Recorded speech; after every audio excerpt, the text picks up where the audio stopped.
Welcome to the Real News Network. I'm Sharmini Pires coming to you from Baltimore.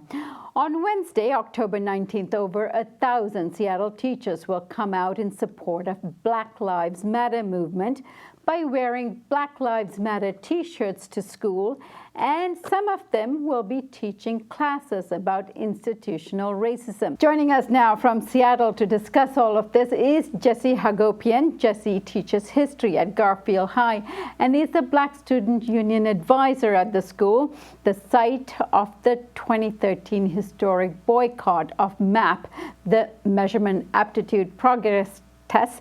Jesse is an associate editor of Rethinking Schools magazine and founding member of Social Equality Educators and blogs at IamAnEducator.com. Jesse, thank you so much for joining us today. Oh, thanks so much for having me on. So Jesse, give us a map of how these protests came to be and how you and thousands of teachers got approval for this effort from the school board. Well, this action of wearing Black Lives Matter shirts on October 19th to school and affirming our Black children's lives really was started by elementary school teachers and educators and community members. And one particular school, John Muir Elementary, they were joined by a group called Black Men United to Change the Narrative.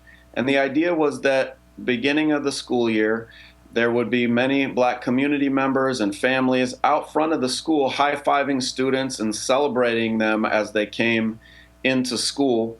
And the teachers wanted to support that effort, and they designed a Black Lives Matter shirt that says, "We stand together, Black Lives Matter." And unfortunately, some hateful person made a threat to their school, a violent threat of John Muir in an attempt to shut down that joyous celebration of Black lives. And while it was supposed to be canceled, most of the staff followed through and wore the shirt, and many of the community members came anyway and held that event. And when we heard of their courage in persisting to demand that their students' lives are important, many of the teachers and social equality educators decided it was time to show solidarity. And we brought forward a resolution to the union. One of my colleagues put it forward, and it passed unanimously in the Seattle Education Association, the union that represents teachers and other educators in the Seattle public schools. And it was an incredible show of strength that has only continued, because now the Seattle Council PTSA voted to support it, the NAACP of Seattle has voted to support, and today we just got a list of some 200 professors and academics from around the country who have signed on to a statement of support. Now, while this is gaining a lot of momentum and positive reaction, there's also a lot of negative reactions out there. In fact, there's been some brutal attacks against what you're doing. For example, in the Canadian Free Press today, there's an article by Matthew Vandam. He suggests that taxpayer money should not be used to force feed left-wing propaganda, and that systemic racism is a figment of our imagination. He also connects this to the Clinton campaign, saying this is an effort on the part of adopting some of her slogans and so on. How do you respond to people like that? Well, that's really shameful rhetoric. First of all, there's no taxpayer money being spent on these t-shirts. We got a design from the John Muir Elementary School t-shirt, and we have now sold over 2,000 shirts to educators and families across Seattle, and that's money all raised by educators and family members. Second, to claim that institutional racism is a figment of our imagination flies in the face of reality and my everyday experience.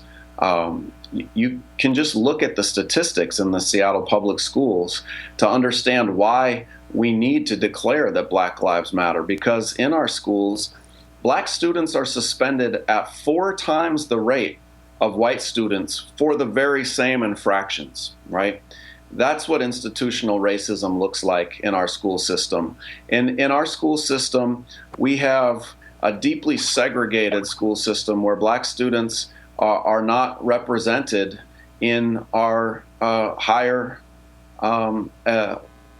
classes. And we see that, the white students are dramatically disproportionately overrepresented in our higher level courses. We know that segregation is running rampant in our school system, and there's a dearth of culturally relevant curriculum in classes. And I think one of the things that educators have really talked about is the need for ethnic studies programs in the schools. Like they recently passed in Portland a resolution by the school board proclaiming that all high schools need to offer ethnic studies courses. And these are some of the issues that we face in the Seattle public schools, and why I think so many educators voted unanimously to support this day, and so many families are excited about affirming the lives of our Black children. Now, what's interesting about this political moment and history is that in the wake of the 49ers quarterback Colin Kaepernick's protest of police killings by kneeling during the national anthem, the athletes at your school has taken lead from that and is continuing to do that as well, kneeling during football game anthems, and volleyball team is also doing that, which is very nice, because usually these kinds of efforts are kind of relegated to the debate team or the political science after-school program and so on. But this seems to be fairly systemic within the school, these protests. How did that come about? Well, it's really moving to see young people decide that they are going to act to make our world better. And in the face of ongoing state violence that seems to be so unaccountable, these young people on the Garfield High School football team chose to unanimously take a knee during the playing of the national anthem in support of Black lives. And it spread. The girls volleyball team at Garfield is now taking a knee, as well as the marching band and the cheerleaders and the Black Student Union.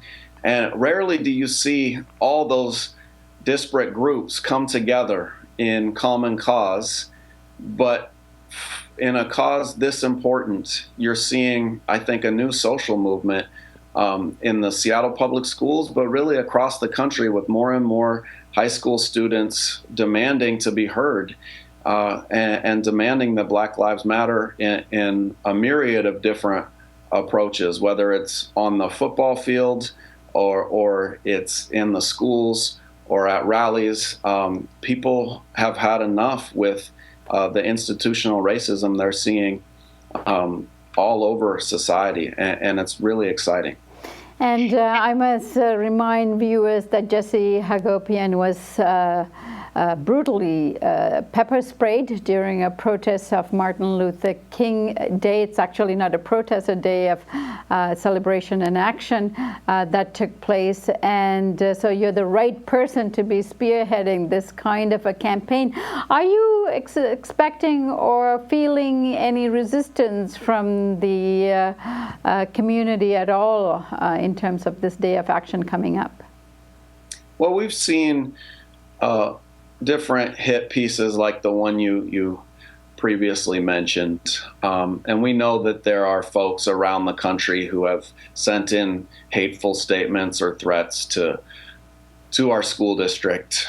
But what's incredible is the amount of solidarity we've received from our families, from the different educators, also from notable figures across the country, like Melissa Harris Perry, who signed on support, John Carlos, who raised his fist on the '68 Olympic medal stand that became an iconic image of resistance, has endorsed us.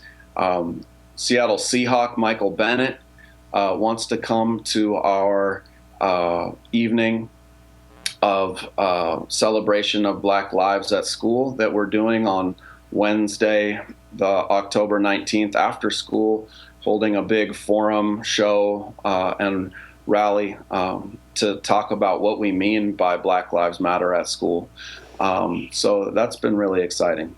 Jesse, I thank you so much for joining us today, and all the best on the 19th. I think there's a great deal of nationwide support for your effort. Thanks so much for your time.